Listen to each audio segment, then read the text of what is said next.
Sejam todas muito bem-vindas ao podcast Como Elas Conseguem, o único que realmente conta como mulheres têm sucesso na sua vida materno-corporativa. E hoje estou aqui com a mãe da Pietra, de 15 anos, executiva da área de tecnologia para grandes grupos internacionais há mais de 25 anos, fundadora da CMI Business Transformation, consultoria especializada em experiência do cliente e diversidade e inclusão, e ESG, eleita em 2022 uma das top 5 consultorias de D&I da América Latina pela HR Magazine, conselheira IBREI e MFN, além de ter em seu histórico o papel de aliada e consultora da ONU Mulheres. Também é professora convidada da PUC, São Paulo, FIA, FGV, ABERJ, Startse e Universidade Nova de Lisboa, nos cursos de Gestão da Diversidade. Graduada em Processamento de Dados, Engenharia Mecatrônica, com especialização em Building Automation, é também bacharel em Direito e especialista em Estratégia Digital pela FGV e ESG pelo IBGC. Idealizadora da plataforma de apoio ao combate à violência contra a mulher, Rota VCM, e também é embaixadora da OBME Mulheres Empresárias, Sou Segura, Mulheres no Mercado de Seguro, e MFN, Mulheres Fazendo Negócios. Coautora dos livros Mentores e Suas Histórias Inspiradoras e Mulheres que Transformam, volume 2. Vencedora de vários prêmios, como o WEP, talvez, Grandes Empresas, Prêmio CEBDS, Novas Líderes, Prêmio WIL Diversidade em 3 categorias, multinacional, geral e protagonismo feminino. Destaque de revistas como Valor Econômico, Mulheres na Liderança, Forbes, Gestão RH, Exame, entre outros. Fez parte das delegações representando o Brasil no CSW 62, 62º Fórum WEP de Nova York, em 2017, 18, 19 e 20, pela Women e do Women's Forum for the Economy and Society Americas, no México, em 2019, pela Education First Brasil. Top 10 Mulheres Líderes Empoderadas do Ano pela revista e plataforma CIO Views, Business Ideas and Success Stories.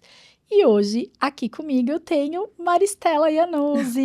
Que delícia! Que prazer recebê-la aqui para esse Prazer é todo meu. papo totalmente descontraído, delicioso, onde a gente tem o grande objetivo de trazer para as mulheres que nos assistem um pouquinho de inspiração, um pouquinho de como você conseguiu conduzir toda essa jornada brilhante, que eu nem me atreveria a falar sem ler, com a maternidade.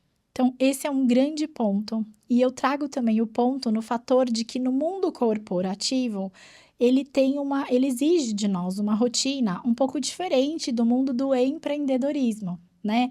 Não tem mais ou menos, melhor ou pior, mas eles são mundos diferentes, especialmente a rotina materna executiva. A agenda, ela é construída de uma forma diferente.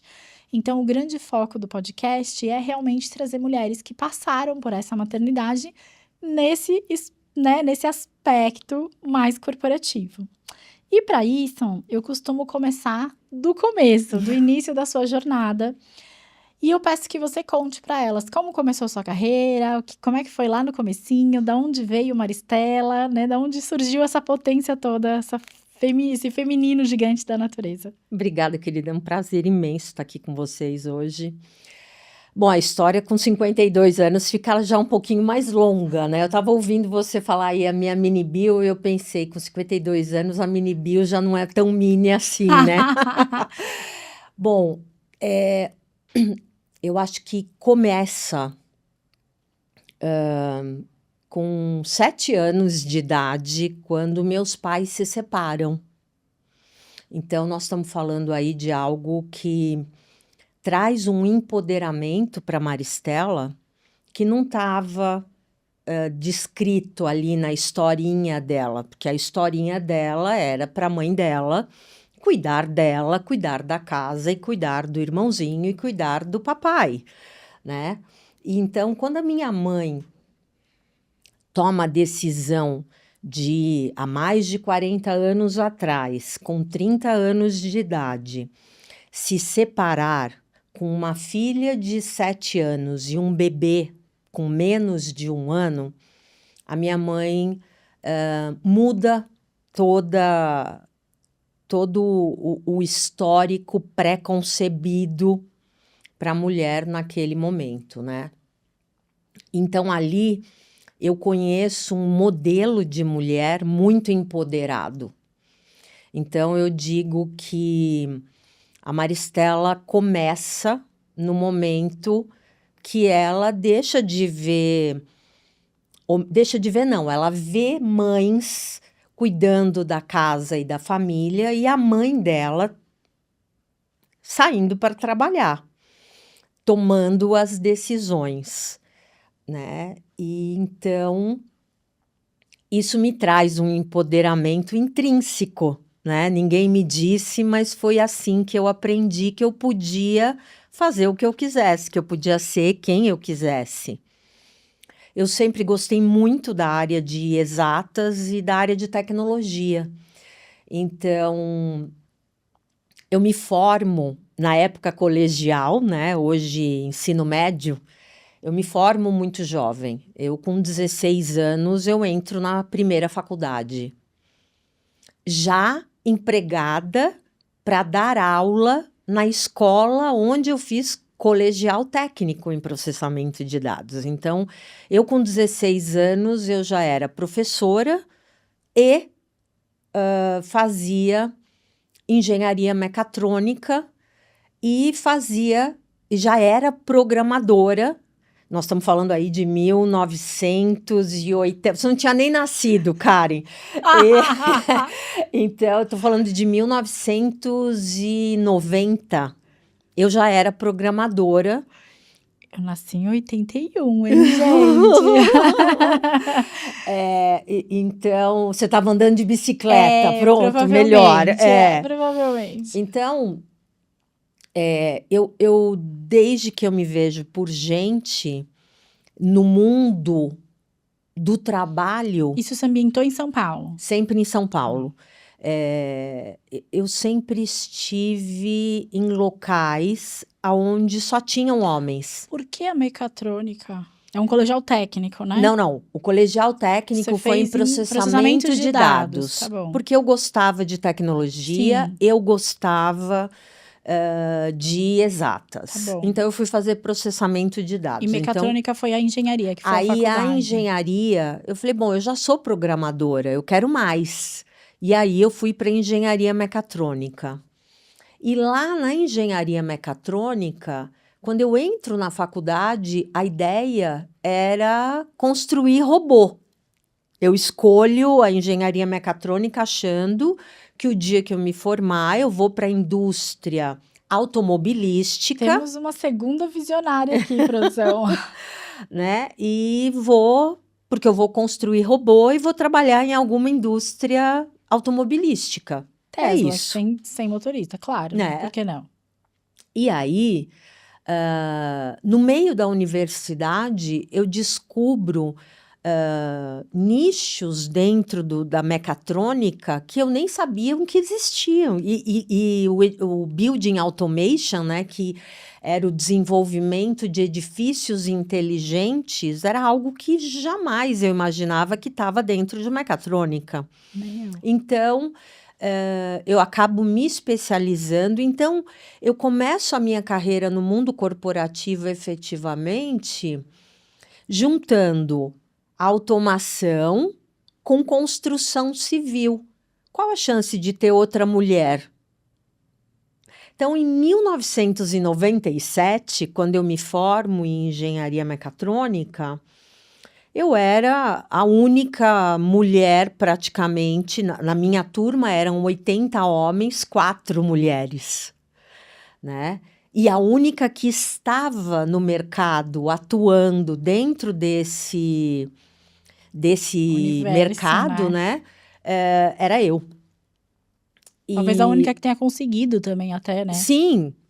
Então, eu acho que foram saltos, né? Óbvio, eu comecei a trabalhar com 14 anos, né? E E dentro dessa jornada, eu fui cortando matos altos, né? E sempre muito destemida. Tanto que até muito pouco tempo atrás, se você pegar uma revista onde eu dei entrevista há 10 anos atrás, você vai ler lá que eu digo: não, eu nunca sofri nenhum tipo de preconceito. Porque, na verdade, além de muito do que a gente pontua hoje não ser reconhecido como um problema, porque era totalmente normatizado o machismo estrutural, né? Ainda tinha aquela sensação de que eu posso tudo. Então, eu era um trator, eu saía passando por cima de tudo e todos, desde que fosse algo que eu quisesse muito. Então, eu acabo ganhando um destaque por ser a única mulher atuando nesse mercado no Brasil. E talvez pelo fato dos meus pais terem se separado, eu entendia que casar, que ter filhos, apesar de eu sempre ter tido o sonho de ser mãe e de uma menina, meu sonho era ser mãe de uma menina, porque eu queria, na verdade, acho que era brincar de boneca, né? E eu nunca foi um objetivo de vida. Então, o meu objetivo de vida era cada vez melhorar o meu currículo, crescer dentro das empresas onde eu trabalhava. Eu sempre fui uma carreirista, eu sempre tive muita ambição. A gente tem um problema, né, moral muito grande de falar de ambição.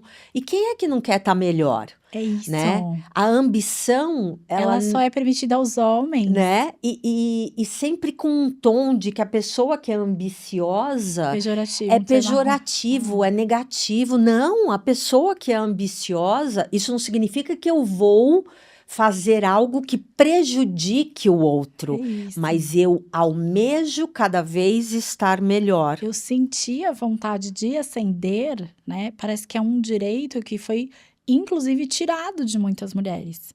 Total. Muitas mulheres, eu escuto, elas não sabiam nem que elas podiam sentir a vontade de ascender. Exatamente. E a visão que colocam para elas, Mari, que eu quero muito que elas escutem a história de todas vocês, para isso, para desmistificar isso, é que ascender na carreira e ser carreirista, adorei quando você falou isso, é elas terem que abrir mão. E aí, o peso inconsciente que joga, que a sociedade coloca nas mulheres mas você vai abrir mão de quê? Mas, gente, o dia tem 24 horas, Não, tem não vou hora abrir para mão de tudo. Não nada. vou abrir mão de nada, Eu só não vou exatamente. ser 24 horas, excelente. mãe. Assim como eu também não seria Exatamente. 24 horas acordada, a gente dorme, não tá sempre acordada. Assim como não seria 24 horas profissional. Assim como eu também não seria 24 horas nada, né? Ninguém é 24/7 a mesma coisa, não existe isso. Então, isso é muito mais para estagnar e segurar, na minha visão, essas potências que somos, né? do que uma coisa verídica. Você sabe que você falando isso, me chama a atenção o seguinte: eu nunca fui promovida com alguém batendo no meu ombro e dizendo assim: ai, Maristela, você é maravilhosa, eu vou te promover hoje. Arrasou. Entendeu? Nunca. Eu fui na sala do meu gestor direto e disse: olha, eu adoro ganhar prêmio, eu adoro ganhar viagem, eu adoro ganhar troféu, mas eu adoro mais ganhar dinheiro. Ai, você é muito minha cara. Eu adoro mais perceber que tudo que eu estou fazendo, que tudo que eu estou abrindo mão está valendo a pena, né? Então, eu acho que eu fiz isso, e o meu coleguinha já foi promovido, então agora tem que ser a minha vez, correto? Sempre, todas as minhas promoções, eu tive que lembrar que eu era muito boa e que se o que eu queria não acontecesse, que eu iria buscar aonde aquilo ia ser valorizado. Sem tom de ameaça, sem leilão, nunca fiz leilão, Transparência. né? Mas comprovando que tudo que você buscou, eu te entreguei. Então, agora é minha vez. Eu falo muito isso. Gente, parabéns e obrigado no trabalho é em dinheiro. É isso. Anotem, parabéns e obrigado no trabalho é em dinheiro. Parem de trabalhar de graça. Mulher tem essa mania. Isso não significa que você não tenha que, às vezes, dar um passo para frente para dar dois para trás. São os passos Andar, estratégicos de lado. Andar para o lado. Eu falo, às né? vezes, a gente precisa dar uma Então, andada de lado. exato. Às vezes, né? Então, no final das Para contas, desviar da barreira exato, e subir. É só exato. isso. Então, eu fui me casar com 34 anos, que para minha geração Já é tarde. Era tarde. já era Hoje tarde. é normal, né? Hoje eu mato a Pietra se ela resolver casar pelo menos antes dos 30, né? Brincadeira. Mas é isso. Então, eu me caso já tarde, né? Com 34 anos. E, na verdade, eu casei com 33. É que meia-noite na festa eu fiz 34. Que legal! Porque eu casei na véspera do meu aniversário. Que legal. A minha irmã tem uma história assim também. Ah, é? Acho que eu nunca falei da minha irmã aqui. É? Raíssa, te amo. Eu nem sei chamar ela de Raíssa, porque eu só chamo ela de irmã. Ela também, ela falou, eu vou casar, porque vou casar no dia, né? Acho que era no civil, pra poder casar antes de eu fazer tal idade. Muito legal. E eu fui mãe com praticamente 37. Porque eu também não queria me casar e ser mãe no dia seguinte, né? Então, eu me caso... Ou queria e a sociedade ia julgar, né? Você falou, tudo bem, eu vou dar um tempinho. Na verdade, eu queria curtir Sim, claro. o primeiro momento do casamento. Assim, eu queria viver em lua de mel por alguns meses, pelo menos, né? Arrasou. Então, eu me caso com 34 e sou mãe com 37, né? E no ápice da minha carreira, aonde já com um cargo de diretora numa indústria numa indústria de energia, na Schneider Electric, uma multinacional francesa de 180 mil funcionários no mundo, mas uma indústria com o tema de, principalmente na época, né, de equidade de gênero muito latente, muito genuíno. Você sabe que talvez isso seja um pouco das empresas de energia e francesas? Eu também entrei como head de uma área dentro da área de finanças na Alstom, que também era francesa, e a CFO, que era a Jamile, um beijo, Jamile, ela também era mulher, né, uma vice-presidente de finanças numa empresa de energia. Ela foi vendida para a GE, né, globalmente, e no segmento de energia, hoje, a VP Américas, que pega Brasil, né, inclusive os Estados Unidos, é a Polly, que veio aqui também já gravar com a gente, acho que o episódio dela foi ao ar na penúltima semana, talvez 2 semanas atrás, também uma mulher, ainda no segmento de energia. Que sorte que a gente tem um segmento... Em tese, numa primeira visão, masculinizado totalmente. Porque tirando a gente que era líder em finanças, o resto dos engenheiros todos eram homens. Eu me lembro bem disso. Eu não era a única mulher engenheira na Schneider Brasil, mas na minha área eu era a única, né? Então tinha assim, em cada área já tinha uma ali para puxar outras, né? E principalmente, a CEO na época era uma mulher. Muda tudo. Que era a Tânia Consentino, né? Que tá voando. Beijo, Tânia, voando. Foi CEO Tânia também. tem que sentar aqui, né? Tem. Tânia, olha, já fica um convite aqui no ar para você sentar aqui e compartilhar a sua história, porque de fato você é ícone no país para todas nós, sem sombra de dúvidas. vai ser nossa paraninfa. A minha mini bio, tá faltando aí, eu acabei de Gente, ela falou que tá faltando coisa na mini bio dela. É, Deixa eu fazer um episódio só pra ler a mini bio da Maristela. eu acabei de me formar em inteligência artificial para C-Level e conselhos pela Que legal! Sampo. Pela Sampo. E a Tânia vai ser a Tânia vai paraninfa, ser a né? paraninfa da turma. Que legal! Então, quando eu entro na Schneider, me é apresentado de forma institucional o tema de diversidade.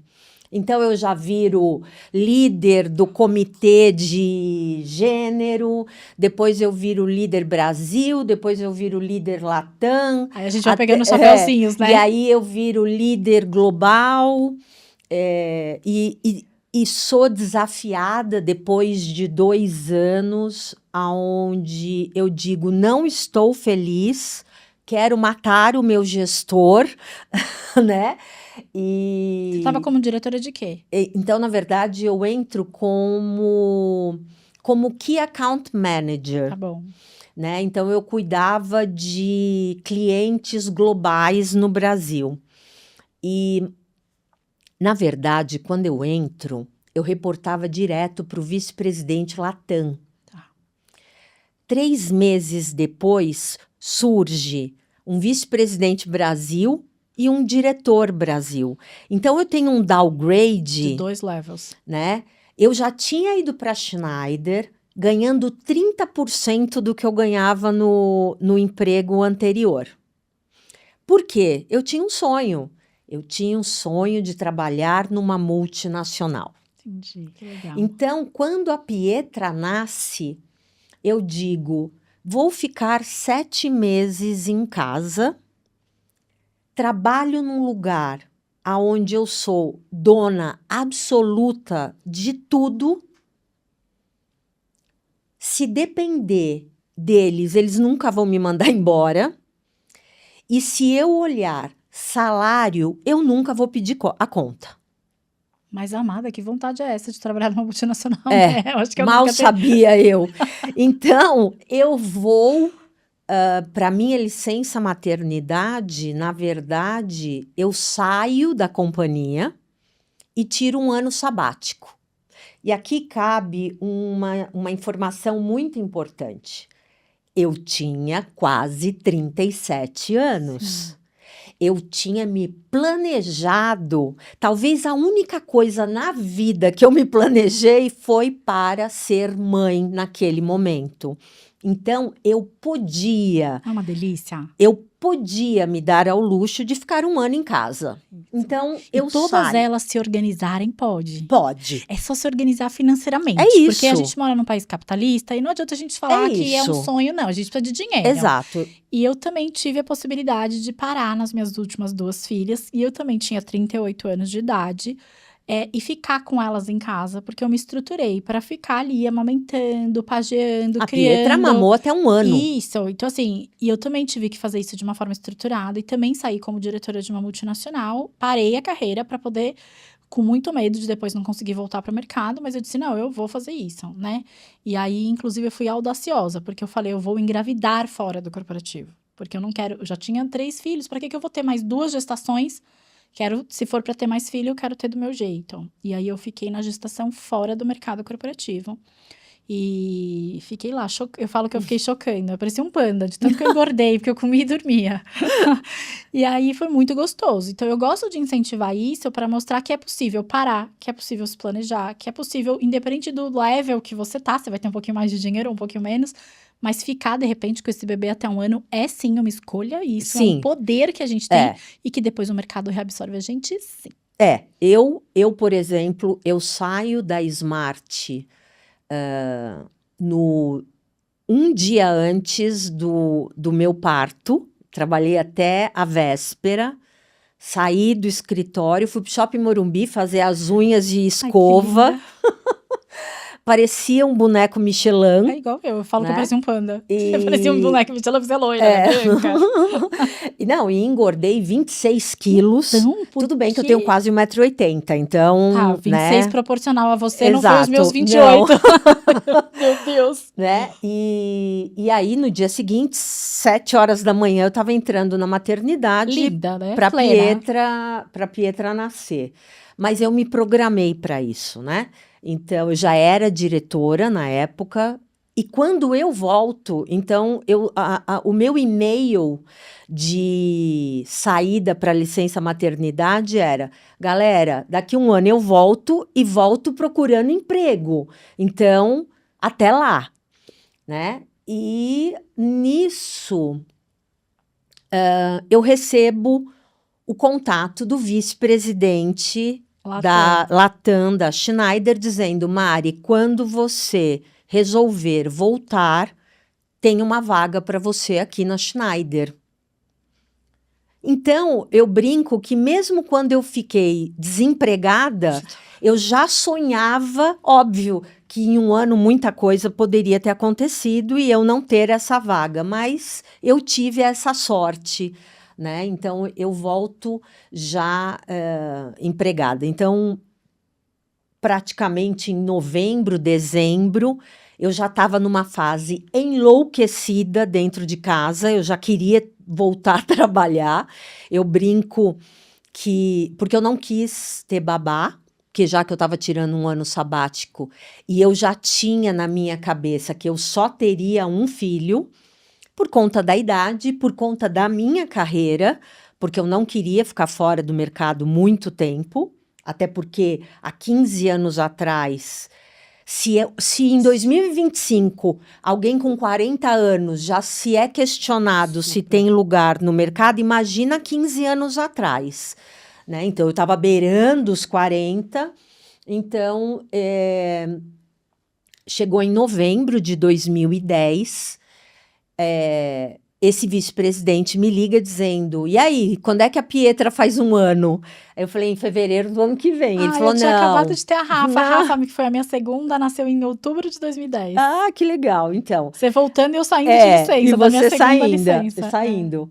E aí a gente, aí ele diz: Mari, eu preciso que você comece em janeiro. E eu preciso que você venha fazer entrevista agora.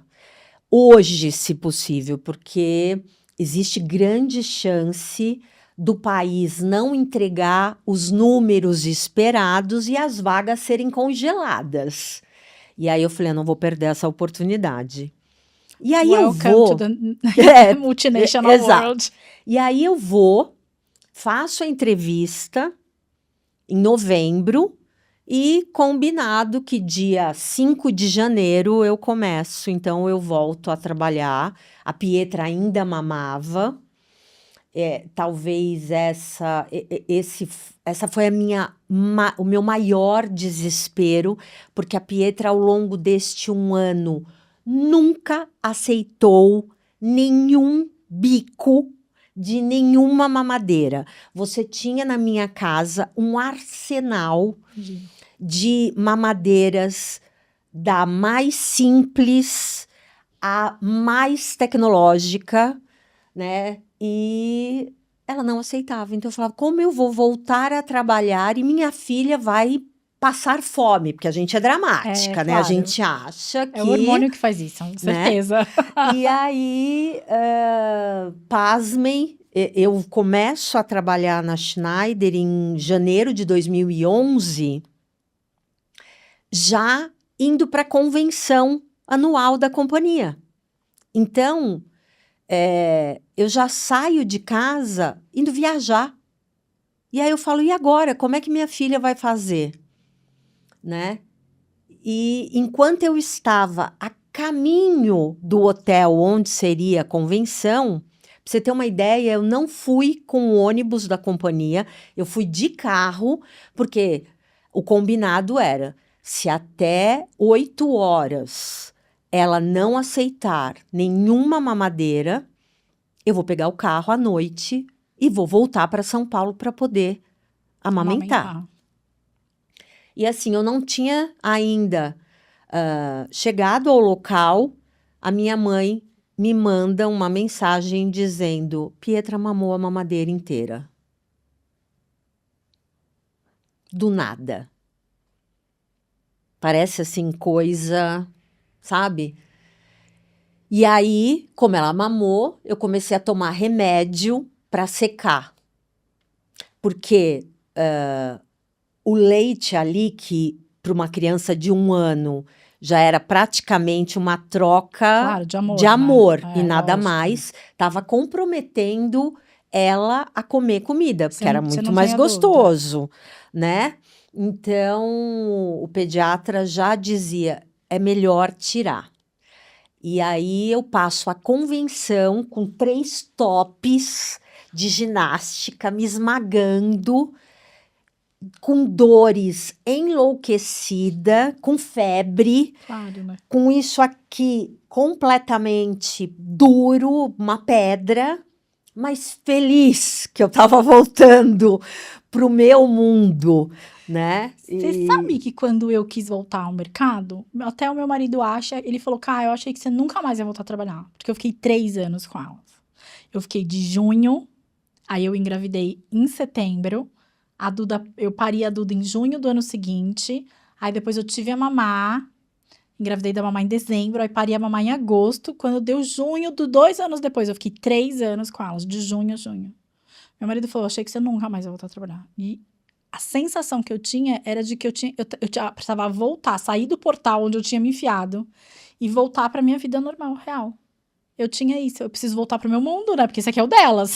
Cadê o meu? Exato. Eu lembro que eu tava Quando numa você fase... falou isso, me realizou a sensação que eu tive do tipo, tá bom, já vivi o mundo delas, foi muito legal. Agora eu quero voltar pro meu mundo. Na minha cabeça eu tinha assim, eu quero ver minha filha É andar, isso. eu quero ver minha filha Comer, comer, né? eu Desmamar. quero ver minha filha falando as primeiras palavras. Eu fiz tudo isso. Pronto, tá ótimo, agora eu posso Obrigada. voltar pro meu mundo, né? E isso foi uma conversa, inclusive com o meu marido na época, onde ele dizia, Mari, eu gostaria de ter outro filho.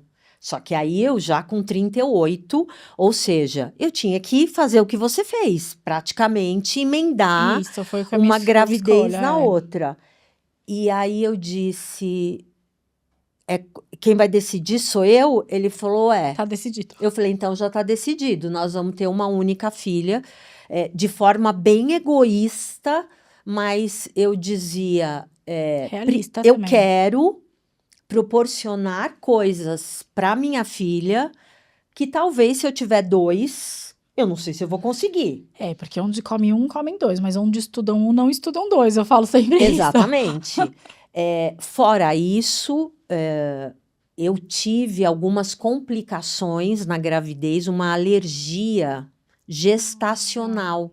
É como se o Tive corpo, isso no Léo. né? Como se no corpo dissesse, olha, isso aqui que tá aí, Só não é seu. né? Não é seu, vamos tirar. Então, isso me trouxe um trauma que eu falava, Minha chance de ser mãe, né? eu não vou passar por isso novamente, Sim. né? Assim, de eu ter que dormir na banheira jogando pedra de gelo na água para o meu corpo adormecer e parar de pinicar, né? Então, foi os últimos 3 meses, tanto que eu marquei a cesariana, tipo assim, qual é o primeiro dia que eu posso. possível sem comprometer o feto, sem comprometer o Sim. bebê. Então, com 38 semanas você pode dar à luz. Eu falei, então, beleza. Eu lembro até hoje, estava tendo show, era uma quinta-feira, ia ter o Show no Morumbi. no Morumbi, da Beyoncé. E aí, assim, desesperado todo mundo, porque ninguém ia conseguir chegar até o Einstein, né? Que eu dei a luz lá. E eu falava, ótimo, assim, ninguém vai vir me visitar no primeiro dia também, né? Ai, que Então, e eu tinha muito claro que eu já tinha realizado o meu sonho de ser mãe e ainda era uma menina. Então, pronto, não precisava. Né? Naquela época já, até a audácia de ficar 1 ano fora do mercado. Exato. Então, e aí eu chego na Schneider, então, como Key Account Manager, Depois de 2 anos, eu fico desenvolvendo a área dentro da Schneider com um gestor que era muito bom no network corporativo. Ele era também um carreirista, mas ele vinha de uma área que não tinha absolutamente nenhum conhecimento de automação predial, que era o que eu era expert. Então, e eu, não vou falar só dele, coitado, né? Porque ele, como pessoa física, é um querido.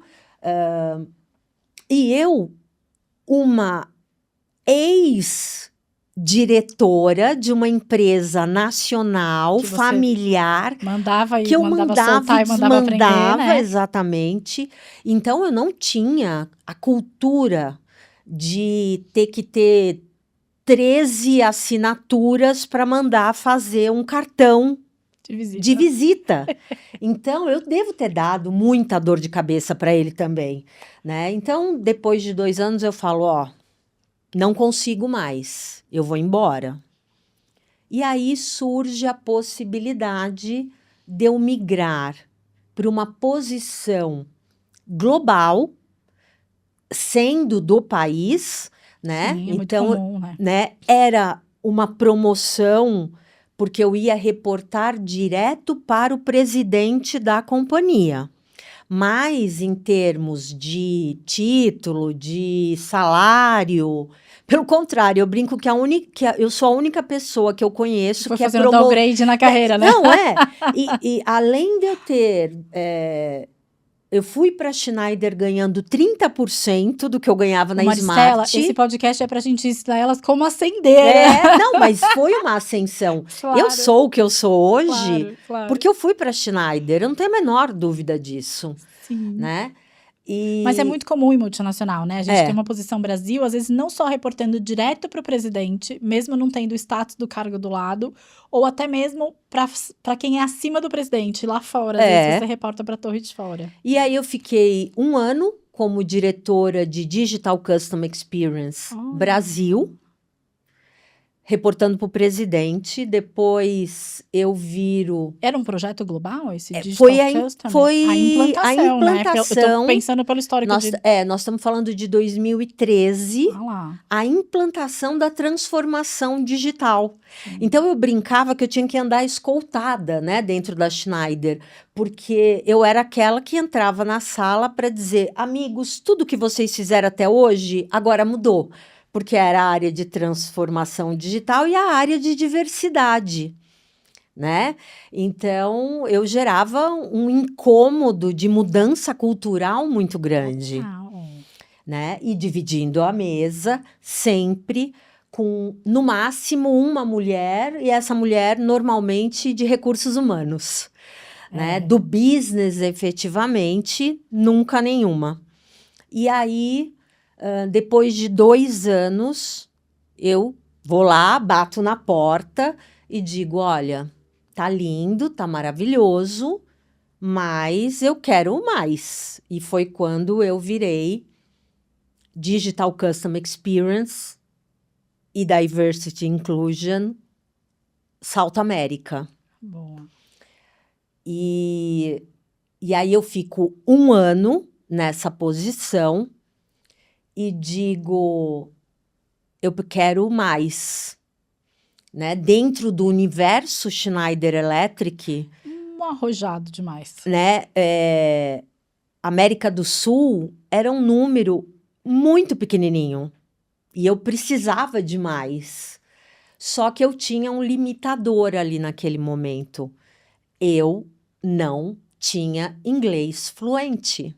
E eu, toda vez que eu desenhava o meu próximo passo, eu tinha plena convicção de quais eram os meus gaps. E aí, talvez, de novo, é aí uma dica, né? Não adianta a gente ficar esperando que alguém nos diga chegou a tua vez, né? A gente tem que olhar onde eu estou, aonde eu quero chegar e o que me falta para chegar. Isso já era 2015, pelo que eu tô olhando. Final de 14.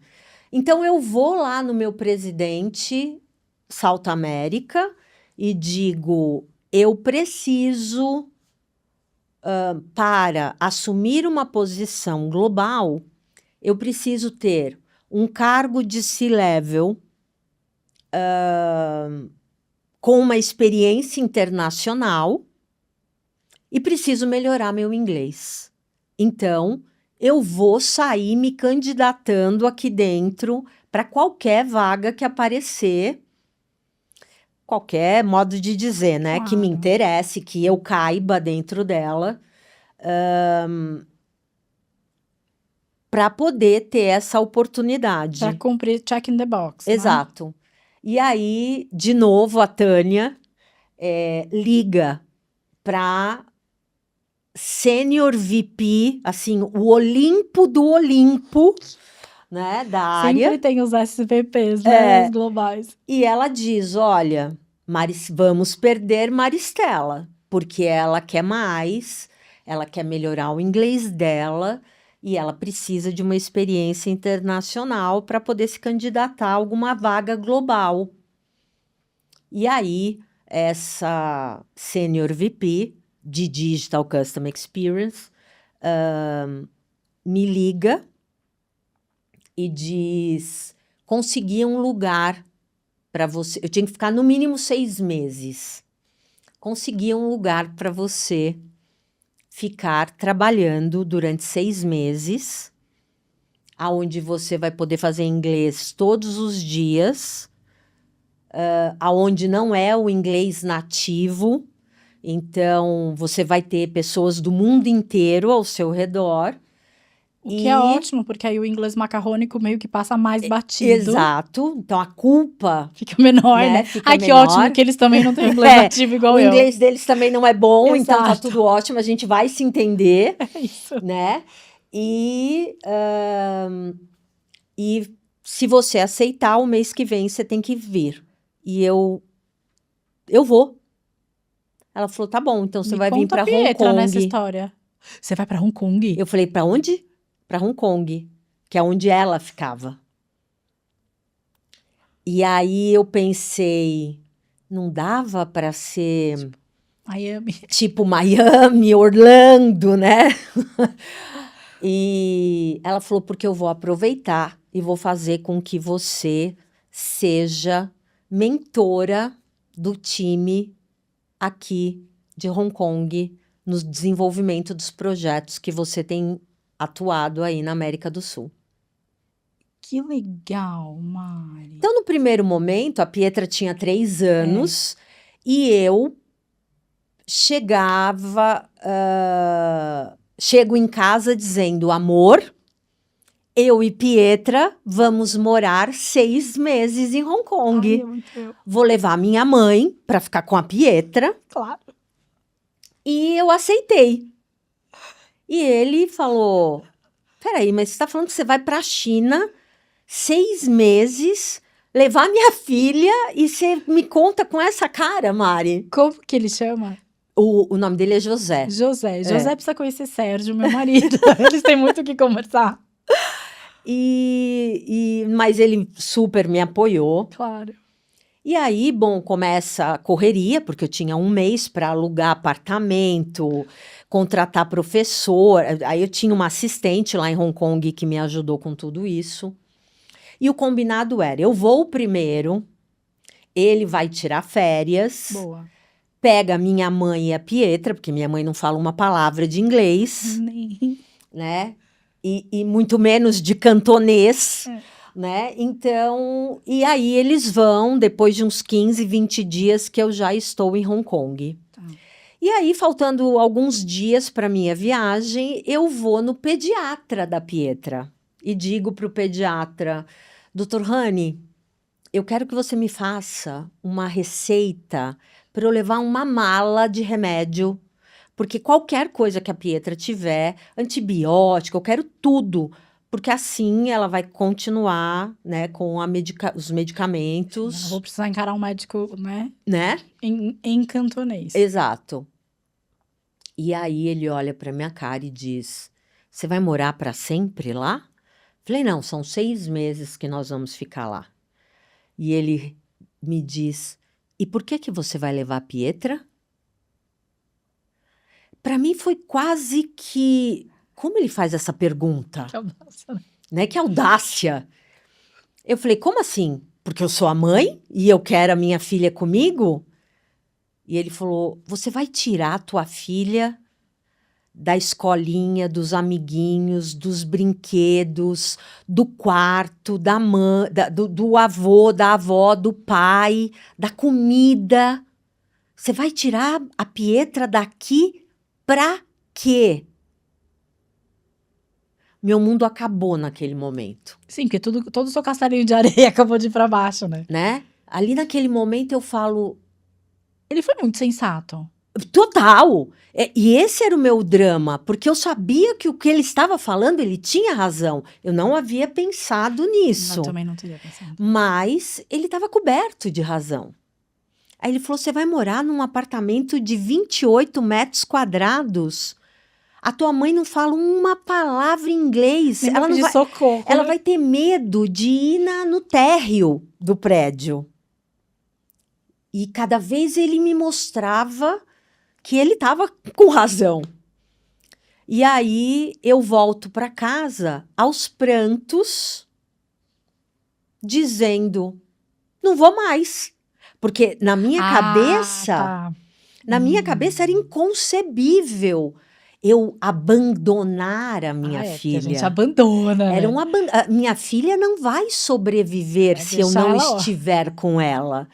E ele disse com todas as letras: Mária, sua filha não vai nem lembrar Nossa. que você existe com 3 anos de idade.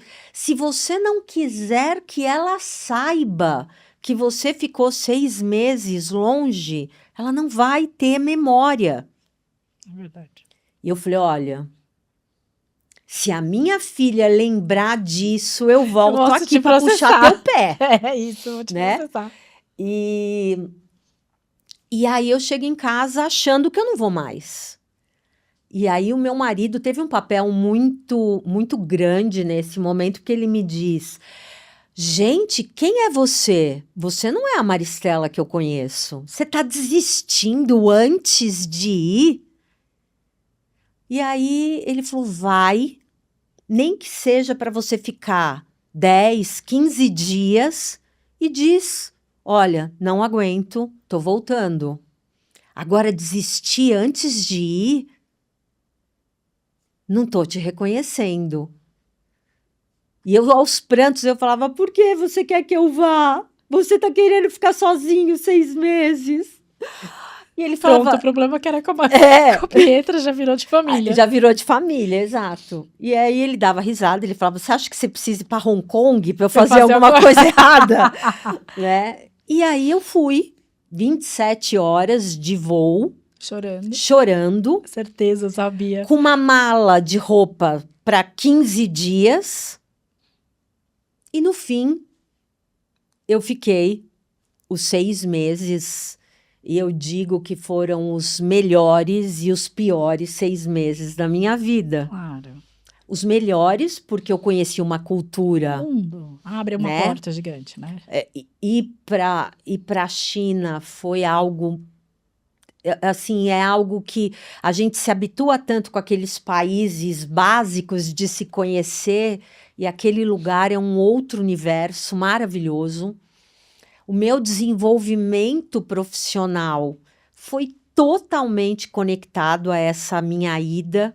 Eu Olha. ganhei uma visibilidade dentro da companhia e eu implantei projetos globalmente falando, que nenhum diploma no mundo me proporcionaria se eu não tivesse vivido ali esses 6 meses, mas foi muito difícil. Eu chorava, eu comia enlouquecidamente, Eu sou dessas. né? Eu, de final de semana, eu fechava o meu apartamento todo no blackout para eu ficar de madrugada acordada, para me conectar com a minha família. Então, eu ficava a noite inteira online, no vídeo, vendo eles saindo para almoçar, brincando, porque eu queria participar. A Pietra, super bem, assim, talvez foi a forma mais dolorosa de eu entender que a minha filha, ela precisava de alguém que a alimentasse, que a Tipo um trocasse, animalzinho, né? Cidade, que né? colocasse ela para dormir, Isso. e que este alguém tinha que proporcionar cuidado e amor, e que não era o amor de mãe ali, né? Que estava no outro lado do mundo. E quando eu volto como diretora global da área de Digital Customer Experience.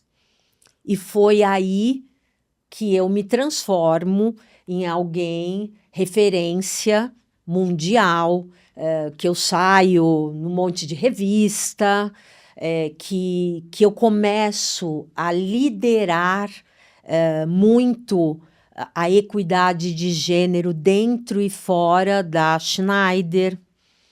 E aí isso vai ganhando um corpo dentro da minha história enquanto C-level, que chega uma hora que eu digo, não dá mais para continuar só muito, né? Sim. Mas só na Schneider.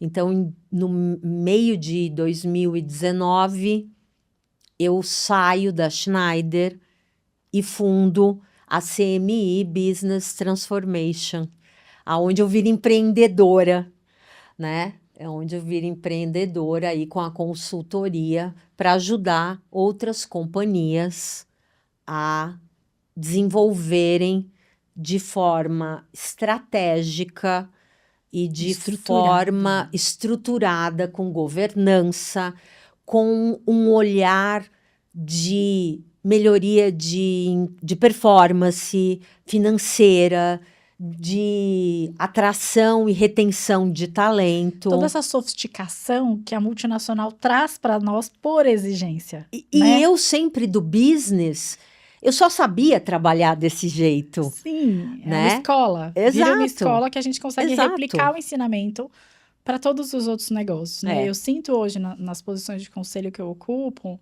muito esse lugar. E eu tenho sido chamada para atuar na condução de projetos globais de implantação de nova tecnologia, ou nova num greenfield, ou até em rollouts sistêmicos, com esse olhar de estruturação, de sofisticação, de robustez, porque isso falta mesmo no mercado, né? Não é todo mundo que tem essa experiência de ganhar corpo em projeto de multinacional e fazer rollout global e implantação de forma com governança, e que a gente era cultura, era só assim que a gente sabia fazer, na verdade, né? Então, eu percebo que isso tem muito valor, especialmente hoje em dia, especialmente no mercado Brasil, né? E no mercado global do ponto de vista de tech. Porque o que era a plataforma que funciona, até a SAP, né, que é uma grande global que a gente vê do ponto de vista de finanças, que é a área que eu atuo, o quanto a própria ECC está migrando por S/4HANA e o esforço que eles estão tendo, e é onde eu tenho atendido muito, especialmente, em convencer os clientes a migrar para as novas plataformas, né? Por quê? Porque é muito mais mindset do que a tecnologia já está à disposição. Já está disponível. Eles anunciam que não vão fazer mais suporte e os clientes não vão, porque falta isso, falta esse seu suporte que você dá no mercado, né? E que eu tenho também, às vezes, sido chamada para ajudar a conduzir o time ali, líderes especialmente. Né? E é muito interessante, porque apesar do meu background ser totalmente focado em tecnologia, hoje, os conselhos que eu atuo estão muito conectados a pessoas, a people. Que legal. Porque é o que eu falei, né? A tecnologia está à disposição e a transformação da pessoa não vem, né? E aí, às vezes, a gente entra nesse lugar inspirador de vamos, confia, vai dar certo. Os pires vão cair um pouquinho, mas dentro, como tá com governança e estrutura de projeto e processo, isso é contingenciado, tá sendo ciente, a gente tá notificando que pode acontecer isso, aquilo, né? E aí, quando eu viro uma empreendedora, meu primeiro contrato, eu não tinha nem CNPJ ainda, eu falando com o cliente, falando, espera um pouquinho. Tá abrindo, né? Daqui eu tô abrindo, né? E o meu primeiro contrato é com a ONU Mulheres. Então, então eu, como era uma executiva já muito próxima da ONU, quando eles sabem que eu saio da Schneider, eles falam, Mari, vem ajudar a ONU Mulheres a promover os WEPs, que é o Women Empowerment Principle, que são os 7 princípios de empoderamento da mulher dentro do mundo corporativo. Que é o selo, inclusive Que é as o selo, empresas que, isso. para ganhar o selo, precisam cumprir esses 7, Isso, né? exato. E aí eu vou para a ONU para trazer esse background do business, porque óbvio que tudo que a gente fala de diversidade, de equidade, de inclusão, de pertencimento, ele é 100% conectado a direitos humanos. Só que as companhias não são ONGs, né? As companhias, elas estão sempre olhando ali os números, né? Então, falar com a alta liderança do jeito que ela entende é prioridade básica. Sim. Então, a ONU queria ganhar esse speech. Então, eu fico com a ONU 3 anos e meio, né? Aí, quando eu assumo o meu primeiro conselho administrativo, que foi na Tigre, né? Você estava até como presidente ali, não Presidente estava? também do comitê depois. Então, eu fico 4 anos na Tigre. Fui a primeira mulher em 82 anos no conselho da Tigre. Sensacional. E era isso. Quando eu chego no conselho da Tigre, eu digo, voltei para a época da faculdade, onde eu era a única mulher em qualquer lugar que eu estivesse, Sim. né? Então, são ciclos, né? E a Pietra não ficou traumatizada, né? Não lembra? Ela só lembra porque eu contei, Sim, memória óbvio, construída, né? Foi totalmente construída. E sei que a minha filha, ela também vai poder ser o que ela quiser, porque ela tem dentro de casa uma mãe, um exemplo, né? De que a mãe dela pode e que ela também tem um pai que apoia muito essa mãe, que divide muito as responsabilidades, né? E que é muito parceiro ali nessa construção dessa família. E tá tudo bem. E o inglês, que voltou tinindo. Eu não sei se voltou tinindo, mas pelo menos eu brincava que o meu inglês, eu não precisava de aula particular, eu precisava de terapia. Porque a minha síndrome da impostora, ela devia ser gringa.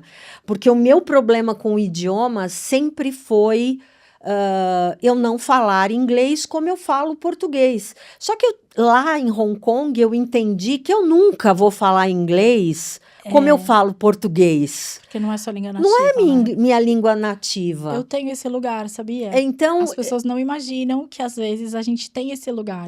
Então eu digo que assim, eu nunca tive síndrome da impostora no sentido de, eu não mereço, eu não sei por quê. Pelo contrário, a minha autoestima sempre foi elevadíssima, eu sempre busquei, eu sempre me olhei ali entregando e falando, gente, eu sou boa no que eu faço, entendeu? Eu sempre acreditei muito no meu potencial, mas com o idioma, eu preferia dizer que eu não falava a ter que me colocar numa posição de errar. Isso é muito legal, é por isso que eu puxei esse gancho aqui no final. E aí a gente tá caminhando pro final.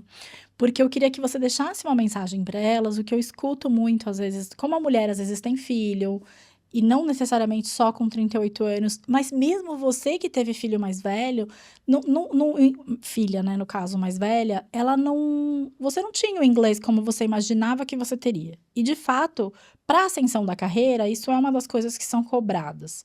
E aí eu escuto delas falando, mas eu já tenho 40 anos, eu já tenho 38 anos, então meu inglês não vai evoluir, ou eu teria que... E você conseguiu isso. Não, de alguma o maneira... inglês... Você conseguiu estruturar isso na sua jornada, mesmo depois de ter virado diretora. Então, isso é muito legal e isso é inédito, assim, de todas as entrevistas que eu fiz, de chegar alguém aqui falando, Karen, eu cheguei à diretoria com meu inglês macarrônico. E nunca menti, tá? Isso. No meu currículo, bom, até hoje, se eu tiver que atualizar o meu currículo, eu nem sei se o meu inglês está lá como fluente. Então, você ficou 6 meses na Não, não, China. não, eu falo Ele é fluente, inglês. fica tranquila, se você quiser eu digito pra você. Mas eu Né? entendo, não é um inglês nativo, né? E não Exato. será. E não será nunca.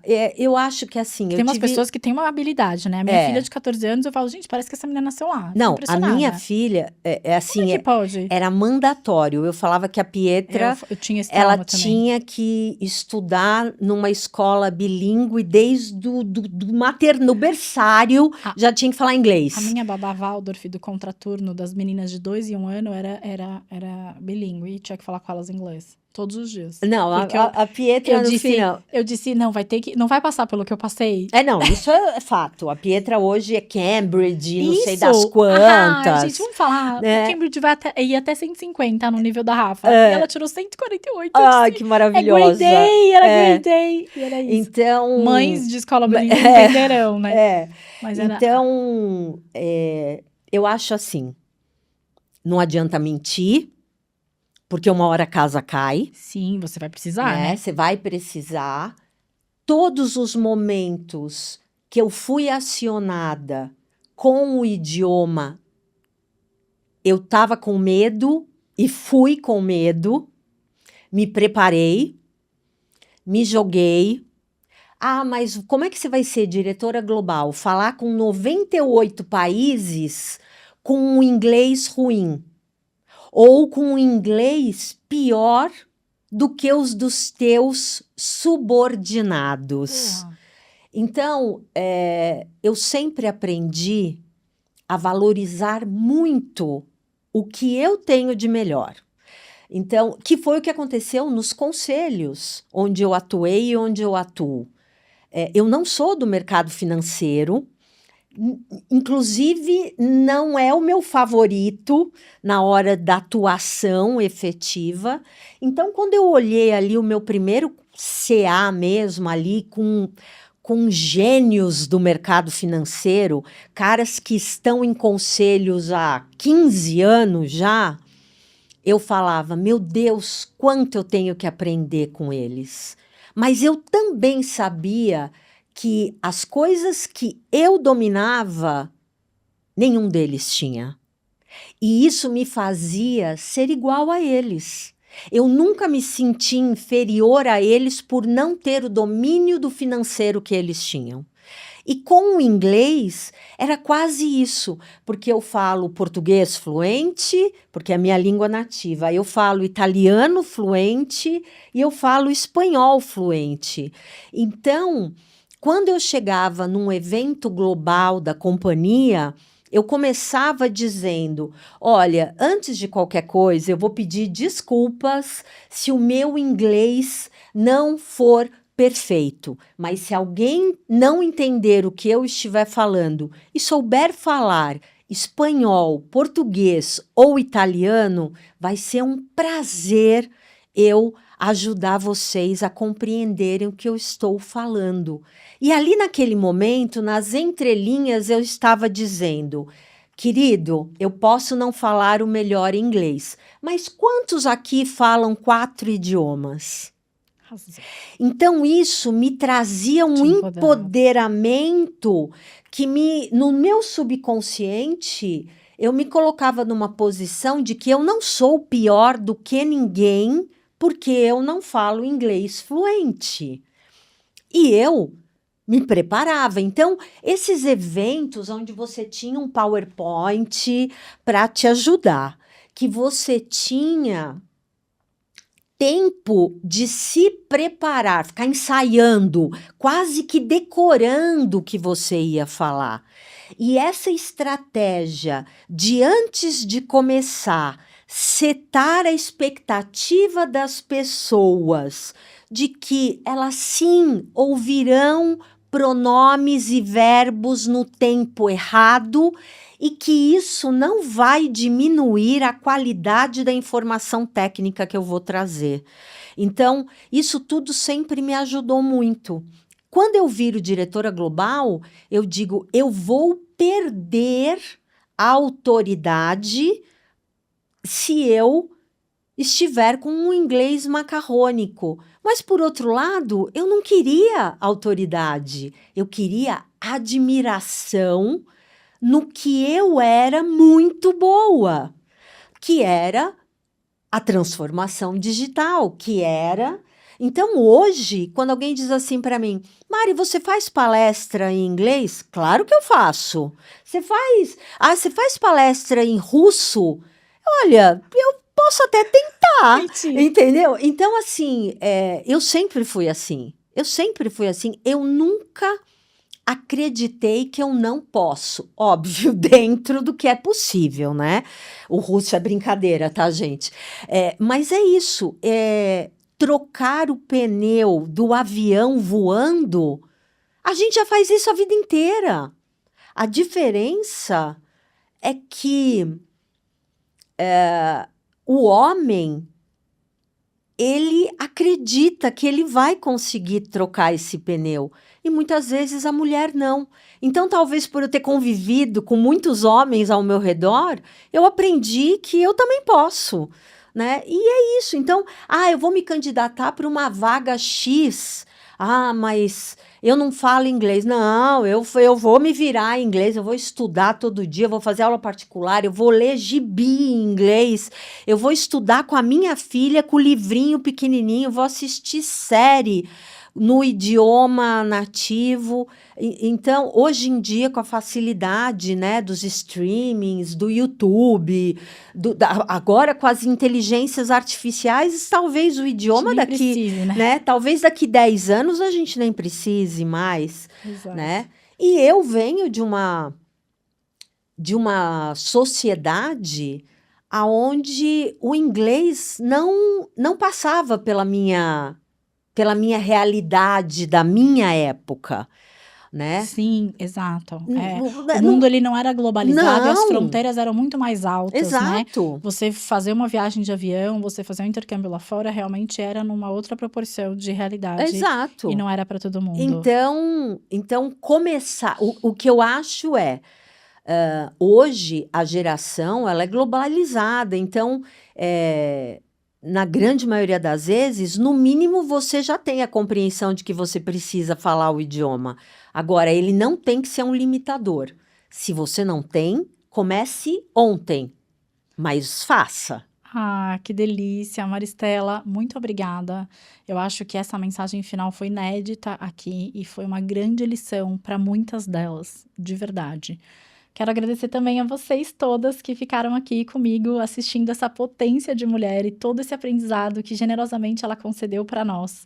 Quero muito que vocês me ajudem a fazer essa mensagem chegar para mais mulheres. E a forma que a gente tem tecnologicamente de fazer isso é fazendo com que todas vocês que assistem e que eu vejo, porque eu recebo esses informes, dessa volumetria de horas assistidas, que ela seja refletida nas curtidas do episódio, no sininho que precisa estar ativado aqui no YouTube e precisam seguir também o canal do podcast. A gente tem às vezes mais de 3.000 horas assistidas e a gente tem 150 pessoas seguindo a página do YouTube. É incompatível e nós mulheres precisamos entender de tecnologia, né? E a forma que a gente vai ter de generosamente fazer com que esse conteúdo vá para mais mulheres e o algoritmo trabalhar a esse favor de distribuir esse conteúdo para mostrar que ele é interessante, é seguindo o canal do episódio e do podcast. Então eu agradeço muito se vocês puderem entrar nessa força coletiva junto comigo e com a Maristela que está aqui presente. Muito obrigada a todas vocês.